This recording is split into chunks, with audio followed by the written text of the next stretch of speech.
Hello दोस्तों, कैसे हैं आप लोग। हम बात कर रहे थे भारत के भूगोल इंडियन ज्योग्राफी की बात कर रहे थे, जिसके अंतर्गत हमने भारत की स्थिति और विस्तार वाला टॉपिक पूरा कर लिया है। हम भारत के भौतिक प्रदेश पढ़ रहे थे, उसके अंदर हमने भारत का जो एक उत्तर का पर्वतीय प्रदेश पड़ता है वो हमने पूरा भाग पढ़ लिया, जिसके अंदर ट्रांस हिमालय पढ़ा है, हिमालय पढ़ा है, हिमालय के प्रमुख दर्रे पढ़ लिए थे। इस प्रकार से कुछ और दर्रे भी थे वो भी साथ में पढ़ लिए, पूरे भारत के भी दर्रे कंप्लीट कर लिए थे। आज हम पढ़ेंगे उत्तर के मैदानी भाग। इनको गंगा का विशाल मैदान भी बोला जाता है। ठीक है, अगर हम इनकी बात करते हैं तो इनमें क्या क्या देखने को मिलेगा, आगे शुरू करते हैं भाई। ठीक है, ये हमारी क्लास नंबर 12 है। इससे पहले 11 क्लासें हो चुकी है, जिसके अंदर हम हिमालय के बारे में खूब चर्चा की थी। तो आप उन क्लास को ज़रूर से देखना। हम आगे बढ़ते हैं। यहाँ देखो, इसको बोला जाता है उत्तर का मैदानी भाग, या इसको बोलते हैं गंगा का विशाल मैदान। गंगा का विशाल मैदान की बात की जाती है।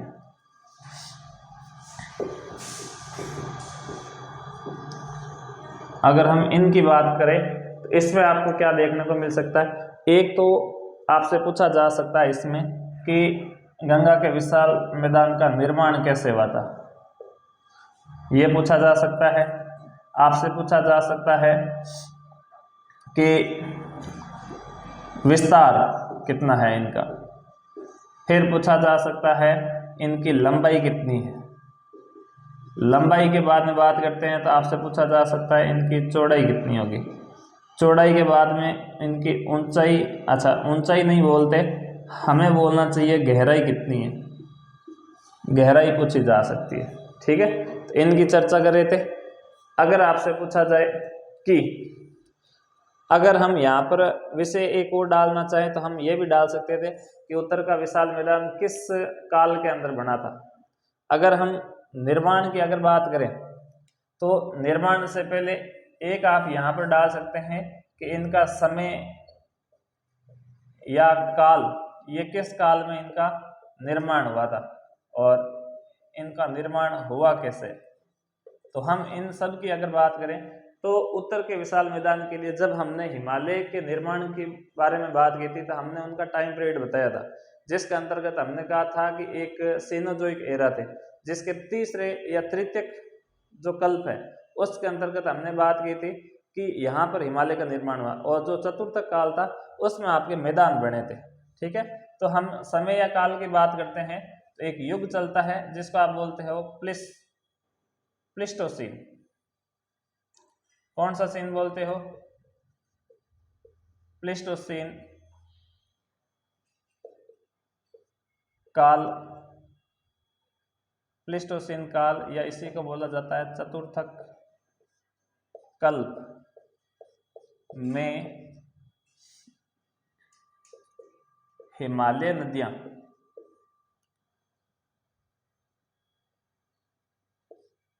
चतुर्थक कल्प में हिमालय नदियों के द्वारा, और हिमालय नदियों में मुख्यतः बात की जाती है गंगा की, और बात कर लेते हैं कभी कभी नाम आ जाता है सिंधु नदी का।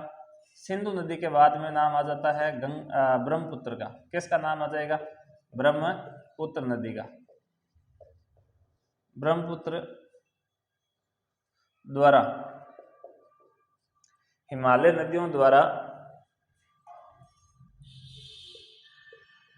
अवसादों के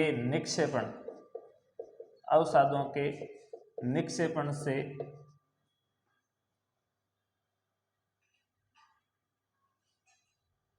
उत्तर का विशाल मैदान बना है।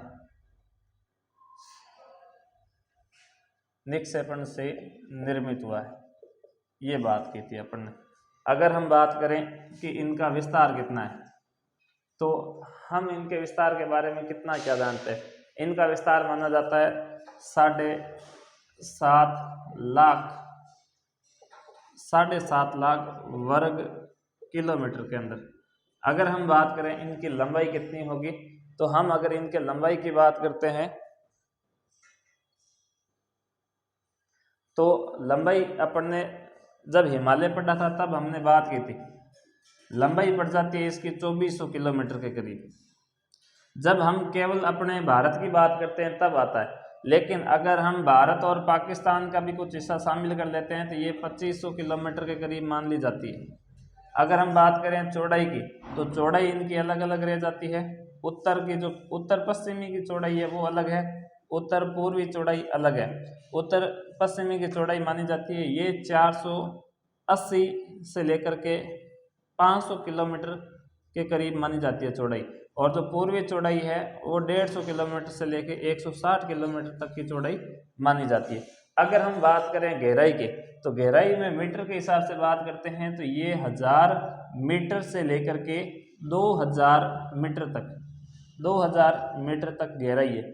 यानी हम अगर किलोमीटर में बात करें तो 1 किलोमीटर से 2 किलोमीटर तक की गहराई में ये उत्तर के विशाल मैदान मिलते हैं। उत्तर के विशाल मैदान में अवसादी चट्टानें देखने को अधिक मिलती है। अवसाद के कारण निर्मित हुआ है पूरा का पूरा विशाल मैदान। ये किस प्रकार से बनता है, क्या बनता है? हमने एक बात की थी, किसकी बात की थी? हम बात कर रहे थे चट्टानों की, और चट्टानों के अंतर्गत हमने क्या देखा था कि हिमालय का निर्माण कैसे हुआ था। आप जानते हैं हिमालय का निर्माण कैसे हुआ था? जैसे आपके यहाँ पर थी कोई एक अंगारा लैंड और इधर से आ रही थी कोई गोंडवाना लैंड, है ना, अंगारा लैंड और गोंडवाना लैंड। अगर हम बात करें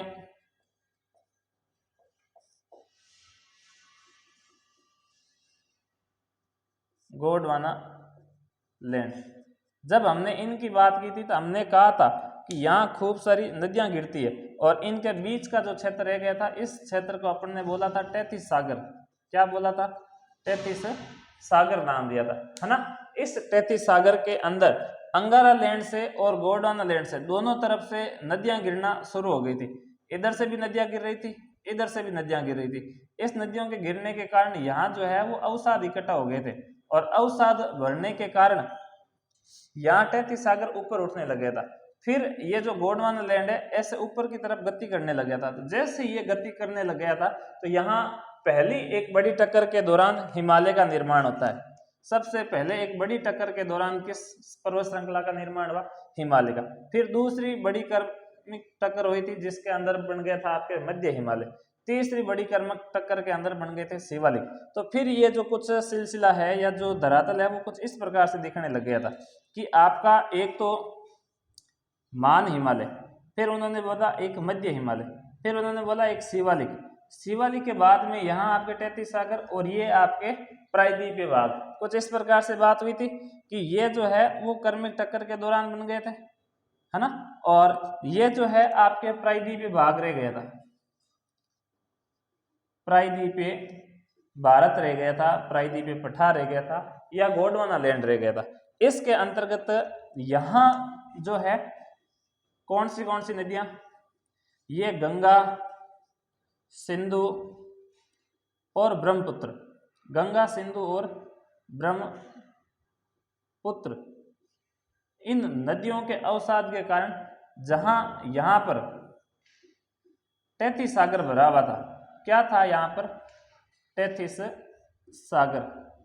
तो 33 सागर के अंतर्गत यहाँ हिमालय इस मैदान का निर्माण हो जाता है, क्योंकि यहाँ जो है वो अवसाद इकट्ठा होने लगे थे।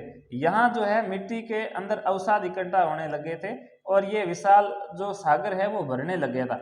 और यहाँ कुछ इस प्रकार से क्या बन गए थे? मैदान बन गए थे। क्या बन गए थे? विशाल मैदान बन गए थे। और ये मैदान बनते किस काल में है? चतुर्थ काल बोल दिया जाता है या प्लेस्टोसीन काल बोल दिया जाता है। प्लेस्टोसीन काल बोल दो या इसी को बोलते हैं चतुर्थक कल्प के अंदर। इसी में क्या हो गया था? हिमालय का निर्माण, गंगा के विशाल मैदान का निर्माण हुआ था। क्यों कहते हैं गंगा का विशाल मैदान? क्योंकि यहाँ की जो सबसे बड़ी सहायक नदी है वो कौन सी है? गंगा ही पड़ती है, इसलिए बोला जाता है। देखो, हम अगर इनके समय की बात करें तो समय में ये विशेष रूप से याद रखना है कि गंगा का विशाल मैदान बोल दो या उत्तर का मैदान बोलते हैं तो किस काल में हुआ था? प्लेस्टोसीन काल में हुआ था। यह चतुर्थक महाकल्प की बात की जाती है। ये वेरी इंपॉर्टेंट है, ये आपको भी ध्यान में रखना है ना। नदियां हिमालय नदियों के अवसाद के द्वारा बनी थी। अगर इसका विस्तार पूछ लिया जाए तो 7.5 लाख वर्ग किलोमीटर के अंदर है। इसकी अगर हम बात करें कि लंबाई कितनी है तो भारत में तो लंबाई लगभग 2400 किलोमीटर के अंतर्गत ही मिल जाती है। जबकि अगर हम बात करें इनके संपूर्ण लंबाई की, है ना, अगर हम टोटल लंबाई की बात करें जिसके अंतर्गत अपना जो कुछ हिस्सा है वो बांग्लादेश में आ जाता है, कुछ हिस्सा अपने पाकिस्तान में भी आ जाता है। तो ये संपूर्ण लंबाई की बात करते हैं। अगर हम बात करें चौड़ाई की तो चौड़ाई 400 से 500 किलोमीटर के करीब है। ये कौन सी है? ये उत्तर पश्चिम के वाली है। फिर अगर हम बात करें पूर्वी वाली उत्तर पूर्व से तो 150 से 160 किलोमीटर आ जाती है। गहराई जो है वो 1000 से 2000 मीटर है। मीटर का मतलब 1 से 2 किलोमीटर तक के अंदर गहरी अवसादी चट्टानें बनी हुई है। और हिमालय के अगर निर्माण की बात करें तो हमने बात की थी कि ये गोंडवाना लैंड है और गोंडवाना लैंड, इनमें हुई थी अभिसरण की क्रिया और इनकी 3 क्रमिक टक्कर के दौरान आपके मान हिमालय, मध्य हिमालय और शिवालिक बन गए थे। ठीक है, और इसी प्रकार से ये मान हिमालय, मध्य हिमालय, शिवालिक इधर प्रायद्वीपीय भारत आ रहा था और बीच में यहाँ था 33 सागर। ये नदियां आई थी, अवसाद लेकर आई और अवसाद के कारण ये सागर भर गया था और सागर भर के जहाँ अवसाद जमा हो गए थे यहाँ बन गए थे मैदान और उन्हीं मैदानों को बोला जाता है गंगा के विशाल मैदान। और ये किस काल में हुआ था? प्लीस्टोसीन काल में हुआ था। ठीक है, आप इनका स्क्रीनशॉट लें या इसको नोट डाउन करें, हम आगे बढ़ते हैं।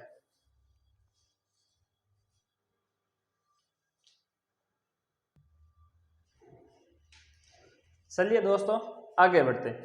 हम बात कर रहे थे किसकी? गंगा के विशाल मैदान की। तो हम अगर बात करें कि गंगा के विशाल मैदान का निर्माण कैसे होता है, तो अगर हम निर्माण प्रक्रिया की बात करें किसकी? उत्तर के जो आपके विशाल मैदान है, मैदान के निर्माण की प्रक्रिया की अगर बात करें तो ये हुआ कैसे था निर्माण? इसके लिए आपको समझना पड़ेगा नदियां और नदियों के ढाल के बारे में। हम कहते हैं कि नदियां अपने साथ में अवसाद लेके आती है। क्या हर प्रकार की नदियां अपने साथ में अवसाद लेके आती है? क्या? देखो, जैसे ये आपका कौन सा है? हिमालय। हिमालय के बाद में ये आपके मैदानी भाग आते हैं और मैदानी भाग के बाद में ये खादर बांगर वाला ये जो निम्न भूमि क्षेत्र आता है, उसके बाद पठारी क्षेत्र आ जाता है और पठारी क्षेत्र के बाद में इसके बाद में ये आपके तटीय क्षेत्र आ जाता है। इसके बाद में आपके समुद्र लगता है। तो हम बात करते हैं नदियां। नदियां हम जानते हैं कि पहाड़ों से निकलती है और नदियां जो है अपने साथ में बहाव के साथ में प्रवाहित होती है और ये नदियां जब इस प्रकार से आती है तो यहाँ नदियां बनाती है। इसके बाद में ये प्रायद्वीपीय भारत के एकदम बीचों बीच से होकर गुजरती है, ये कुछ इस प्रकार से। और जब ये तट पर आ जाती है तो ये कुछ इस प्रकार से डेल्टा बनाते हुए समुद्र में विलीन हो जाती है। लेकिन यहाँ की सबसे बड़ी बात क्या है कि नदियां अवसाद लेके आती है। बिल्कुल सही है, नदियां अवसाद ले जाती है, लेकिन कितना लेके जाएगा अवसाद? ये नदियों की किस पर डिपेंड करता है कि अवसाद किस प्रकार के लेके जाएंगे, कितने लेके जाएंगे? ये पानी की गति पर निर्भर करता है ना? किस पर? पानी की गति पर निर्भर करता है या पानी के प्रवाह पर निर्भर करता है। नदियों के अवसाद ढोने की जो क्षमता है उनकी गति पर डिपेंड करती है। और उसके बाद में जैसे ही वो नदियां जो है पहाड़ों से नीचे उतरती है तो अपने साथ में बहुत बड़े बड़े क्षेत्र में ये, जैसे यहाँ से ये जल अपर्दन के दौरान यहाँ से चट्टानों को तोड़ करके बड़े बड़े बोल्डर के रूप में आ जाती है। इन वाले क्षेत्र को क्या बोलते हैं? इनको बोला जाता है बोल्डर। बोल्डर जिस प्रकार से ब्लॉक होते हैं उसी प्रकार से इनको बोल्डर बोलते हैं। फिर इसके बाद में यहाँ इनके जो तराई क्षेत्र है यहाँ खूब सारे अधिक मात्रा के अंदर देखने को मिल जाते हैं छोटे छोटे कंकड़ पत्थर। ठीक है, इनको बोला जाता है जलोट शंकु। क्या बोलते हैं? जलोट शंकु बोला जाता है। यह है क्या असल में? यह है आपके 8 से 10 किलोमीटर लंबा कंकड़ पत्थर का बेल्ट, कंकड़ पत्थर का जमाव बोला जाता है और इन्हीं को बोला जाता है जलोट शंकु। इसके बाद में जब हम बात करते हैं तो ये नदियां अंतर की तरफ प्रवाहित होने लगती है और नदियों के साथ में यहाँ कुछ दो प्रकार के दिखते हैं कि यहाँ जब मैदान चलते हैं तो मैदान के अंदर ये मिट्टी बनाती है और यहाँ जो इनकी मिट्टी है इस मिट्टी को बोला जाता है जलोट मृदा। जलोट मृदा बोलते हैं। जलोट मृदा तो बोला ही जाता है, लेकिन जलोट मृदा डिपेंड किस पर करती है? यहाँ दो प्रकार की जलोट मृदा चलती है जिसका एक का नाम मिलता है खादर, एक का नाम मिलता है बांगर। क्या नाम मिलता है? खादर और बांगर नाम मिलता है। हम इनकी भी बात करेंगे। और बाकी जो ये नदियां चलती है ये पूरे प्रायद्वीपीय भारत के बीचों बीच में से चलती है, जहां से इनको निम्न भूमि क्षेत्र दिखाई देता है वहां से ये नदियां प्रवाहित होके निकल जाती है। बाकी इन नदियों का जो कुछ प्रवाह क्षेत्र है वो प्रायद्वीपीय भाग कुछ इस प्रकार से दिखता है और नदियां एकदम इनके बीच से होकर निकलती है, फिर यहाँ के पास में आती है तो ये डेल्टा बना लेती है। ठीक है, और इनके क्षेत्र में एक तो पड़ जाता है आपके तराई क्षेत्र और एक और पड़ जाता है बाबर क्षेत्र। ठीक है, तो यहाँ आपके दो क्षेत्र और पड़ जाते हैं। कौन से के अंदर? जो मैदान और मैदान से पहले वाले इलाकों में आते हैं, तो यहाँ एक क्षेत्र पड़ जाता है जिसके अंतर्गत कहते हैं कि ये जो नदियां हैं ये अपना पानी बिखेर देती है। एक तो पड़ जाता है यहाँ पर बाबर क्षेत्र। ठीक है, और बाबर क्षेत्र के बाद में ये नदियां जैसे ही मैदानों में आती है तो अनेक वितरिकाओं में बंट जाती है। इस वितरिकाओं के भाग को बोला जाता है तराई क्षेत्र, तराई क्षेत्र बोलते हैं। और यहाँ से जो रूप देखने को मिलता है कंकड़ पत्थर का, जो 8-10 किलोमीटर का बेल्ट है, इनको बोलते हैं बाबर क्षेत्र, बाबर क्षेत्र। और यही दो क्षेत्र मिलकर के आगे के मैदान का निर्धारण करते हैं कि किस प्रकार से क्या बनेंगे। तो नदियां जो है वो मैदान बनाने में काफी योगदान निभाते हैं। आप पूरे भारत के अंदर किसी भी प्रकार का मैदान पढ़ेंगे तो हम ये जरूर कहेंगे कि ये मैदान इस नदी के किनारे बसा हुआ है या ये मैदान इस नदी के किनारे बात करेंगे। जब हम बात करेंगे ग्वालियर के मैदान की या रोहेलखंड के मैदान की बात करेंगे या हम बात करेंगे राजस्थान के, पूर्वी राजस्थान के मैदान की बात करेंगे तो वहाँ भी खूब सारी नदियाँ चलती है। एमपी की बात कर लेंगे और भी खूब सारी नदियाँ मिलती है। तो ये नदियों के सारे ही मैदान बनते हैं। नदियाँ जलोढ़ मिट्टी लाती है, उस समतल मैदान के अंदर बिछा देती है, बाकी सूख जाने के बाद में ये मैदान बन जाते हैं। कुछ इस प्रकार से देखने को मिलता है। अगर हम बात करें कि ये वाला जो क्षेत्र है किस प्रकार से क्या देखने को मिल रहा है,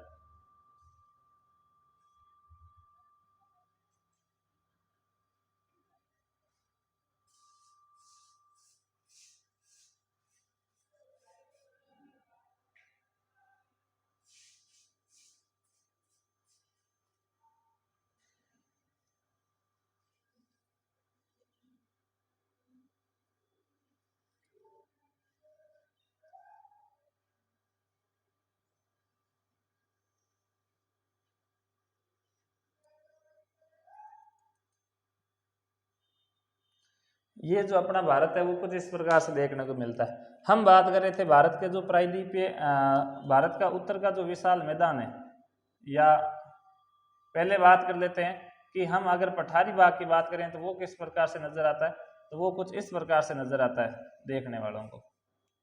ये उत्तर का कुछ विशाल मैदान जो है वो कुछ इस प्रकार से देखने को मिलेगा। ये आपके उत्तर का विशाल मैदान है। ये पूरा का पूरा क्षेत्र जो है वो किस में आता है, इधर के विशाल मैदान में आता है। ठीक है, 1 मिनट टाइम देना मेरे को। ये अगर हम थोड़ा सा इसको सही करें, ये कुछ आपको इस प्रकार से देखने को मिलेगा। अब ये वाला जो पूरा क्षेत्र है ये उत्तर का विशाल मैदान कहा जाता है। इसके बाद में हम जिसकी बात कर रहे थे, जो ये वाला जो क्षेत्र रह जाता है, ये जैसे असम से लेकर के और ये वाला पूरा क्षेत्र, ये जिसमें हम इनकी बात कर लेते हैं, ये पूरा क्षेत्र, ये पूरा क्षेत्र कहलाता है आपके कौन सा, गंगा का विशाल मैदान कहलाता है। इसको बोलते हैं गंगा का विशाल मैदान। ये गंगा का विशाल मैदान है। और इनके ऊपर में जो हमने पढ़ा था वो है आपके पर्वतीय प्रदेश, उत्तर के पर्वतीय प्रदेश पढ़ा। तो हमने बात की है कि जो उत्तर का पर्वतीय प्रदेश है वो 5 लाख वर्ग किलोमीटर के अंदर फैला हुआ है और विशाल मैदान जो है वो 7.5 लाख वर्ग किलोमीटर के अंदर फैला हुआ है। ये विशाल मैदान उत्तर के जो पर्वतीय प्रदेश है उनके जस्ट नीचे ही पड़ता है। इनका निर्माण भी हिमालय के साथ मान सकते हैं। जैसे ही हिमालय बना था उसके बाद में 33 सागर घूमा था और 33 सागर के ऊपर उठने से ये जो है इस प्रकार से नदियाँ आई और नदियों के प्रवाह क्षेत्र के कारण यहाँ अवसाद जमा हुए और इन्हीं अवसादों के जमा होकर सूखने के बाद में ही यहाँ विशाल मैदान बन गए थे। फिर जलोढ़ मिट्टी आई तो कृषि करने योग्य उपयोगी ज़्यादा होती है, इसलिए यहाँ जन घनत्व भी अधिक देखने को मिलता है। ठीक है, इनकी बात करते हैं आगे।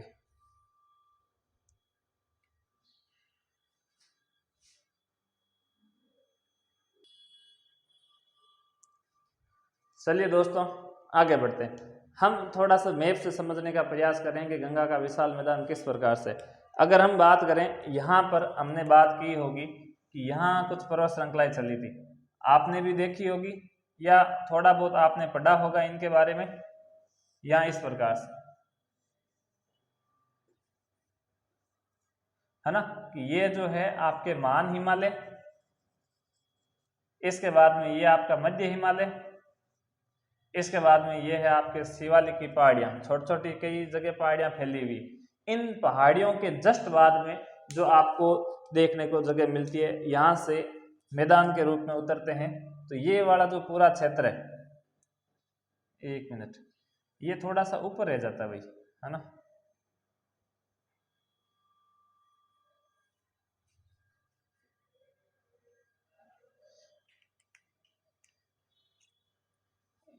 ये वाला जो क्षेत्र है वो कुछ इस प्रकार से देखते हैं। ये आपके शिवालिक मान लो, इनके ऊपर में एक और आप महान हिमालय बना लेना। ठीक है, ये कुछ पर्वत श्रृंखलाएं हैं, कुछ इस प्रकार से चल रही है। और इधर है काराकोरम, लद्दाख और जास्कर पर्वत श्रृंखला, ये 3 पर्वत श्रृंखला और चलती है। इधर इधर पड़ती है कैलाश मानसरोवर।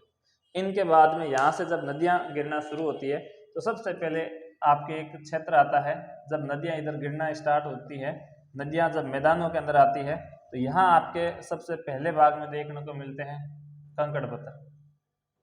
ठीक है, ये जो कंकड़ पत्थर है, इनको कहते हैं कि ये 8 से 10 किलोमीटर का लंबा एक बड़ा बेल्ट पड़ता है। ठीक है, ये कुछ इस प्रकार से बेल्ट देखने को मिलेगा। ठीक है, और यहाँ बड़े बड़े कंकड़ पत्थर है जिसको आप जलोढ़ शंकु बोल सकते हो। और ये जो जलोढ़ शंकु है, ये कहा जाता है कि ये 8 से 10 किलोमीटर चौड़ा बेल्ट है, कटिबंध है। इसको बोला जाता है आपके भाबर। क्या बोलते हैं?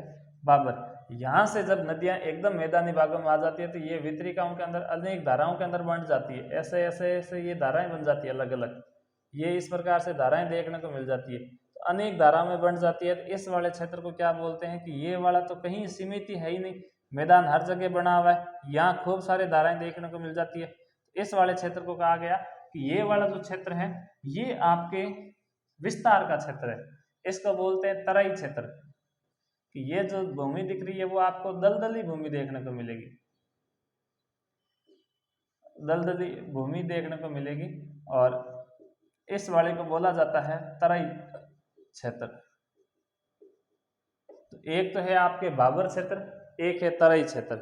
अगर हम और बात करें, जैसे यहां से अगर ये कोई इस प्रकार से नदी निकलती है, तो ये इनके प्रवाह क्षेत्र की, पानी के प्रवाह की दिशा है ये। और अगर हम बात करें तो इनके आसपास में जो मिट्टी मिलती है, इनके आसपास में यहाँ जो मिट्टी मिलती है, इस मिट्टी का आप नाम जानते हैं कि जो दोनों घाटों पर देखने के रूप में मिलती है समान रूप से, इसको बोलते हैं खादर। बोलते हैं नहीं बोलते? खादर बोलते हैं। और यहाँ जो दूर दूर आपको देखने को मिलती है, जो कभी कभार बाढ़ की स्थिति हो जाने पर आ जाती है, इस वाली बाढ़ की स्थिति में ये जो ऊपर के क्षेत्र में जो आपको यहाँ देखने को मिलती है, और ये वाली जो मृदा है, ये आपके बोलाई जाती है, कौन सी मृदा है? ये प्राचीन जलोढ़ मृदा, जिसको बोलते हैं बांगर। ठीक है, ये कुछ इस प्रकार से नदियों के प्रवाह क्षेत्र में देखने को मिलते हैं। अगर हम लिखना चाहें तो हम इनको ऐसे लिखेंगे। देखो, एक तो हम बात करते हैं कि ये भाबर क्या चीज है, नंबर 1। नंबर 2 बात करते हैं कि ये तराई क्या है, तराई क्षेत्र, भाबर क्षेत्र। फिर हम बात करते हैं खादर की, और फिर हम बात करते हैं बांगर की। अगर हम भाबर क्षेत्र की बात करें तो 8-10 किलोमीटर चौड़ा एक बेल्ट रह जाता है, एक कटिबंध रह जाता है, कंकड़ पत्थर का क्षेत्र है ये। अगर तराई क्षेत्र की बात करें तो मैदानी भागों में नदी का प्रवेश या नदियों का प्रवेश होता है और इन प्रवेश के परिणाम स्वरूप यहाँ दलदली भूमि बन जाती है। दलदली भूमि निर्मित होती है। ये कैसे होता है? दलदली भूमि निर्मित हो जाती है। इसका कारण है कि यहाँ जो नदियाँ अनेक वितरिका में बंट जाती है।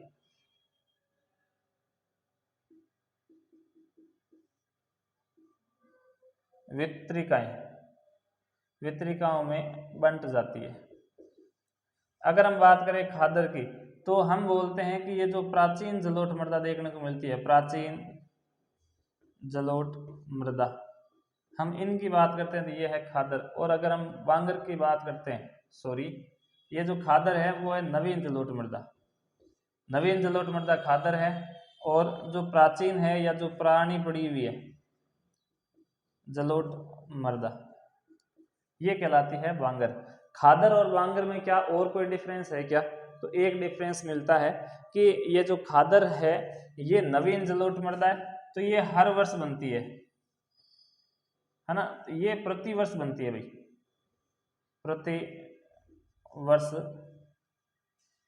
प्रति वर्ष बनती है, ठीक है। इसलिए ये काफ़ी उपजाऊ भी होती है, इसलिए ये काफ़ी उपजाऊ नजर आती है। कारण क्या है? प्रतिवर्ष बनती है तो इनमें जो खनिज होते हैं वो खनिज भरपूर मात्रा में देखने को मिलते हैं। यहाँ ये होती है कि जब जब बाढ़ आती है, बाढ़ की स्थिति में ही ये 5-10 साल में एक बार, 5-10 सालों में बनती है, और 5-10 सालों में बनती है तो ये मिट्टी पुरानी पड़ जाती है, प्राचीन मृदा बन जाती है, जिसके अंतर्गत खनिज लवण कम पड़ जाते हैं, और जब खनिज लवण कम पड़ जाते हैं तो ये मिट्टी जो है वो कम उपजाऊ रह जाती है। उपजाऊ तो होती है लेकिन कम उपजाऊ होती है। अगर आपको यहाँ पर पैदावार करनी होती है तो यहाँ आपको खाद, बीज, रसायन ऐड करने पड़ते हैं।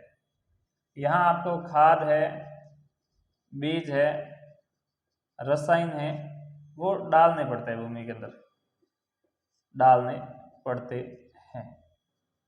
यहाँ डालने की आवश्यकता नहीं होती। तो ये आपके खादर और बांगर के अंदर अंतर था। अब हम बात करते हैं इनके विशेष वर्गीकरण की। आप इनका स्क्रीनशॉट लें या इसको नोट डाउन करें, हम आगे बढ़ते हैं।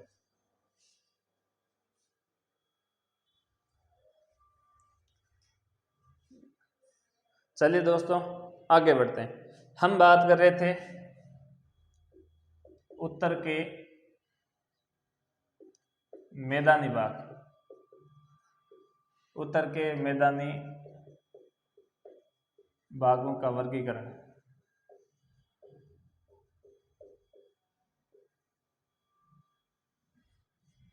अगर आपसे पूछें कि उत्तर के मैदानी भागों का वर्गीकरण किसने किया था, एक नाम मिलता है डेडले स्टॉप द्वारा किया गया था।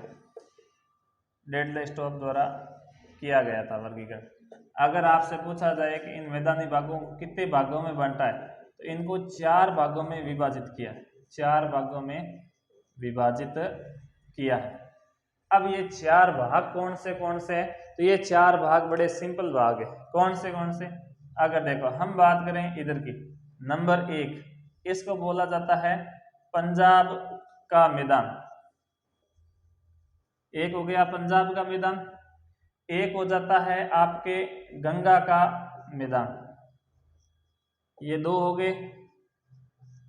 तीसरा हम बात करते हैं कि पश्चिमी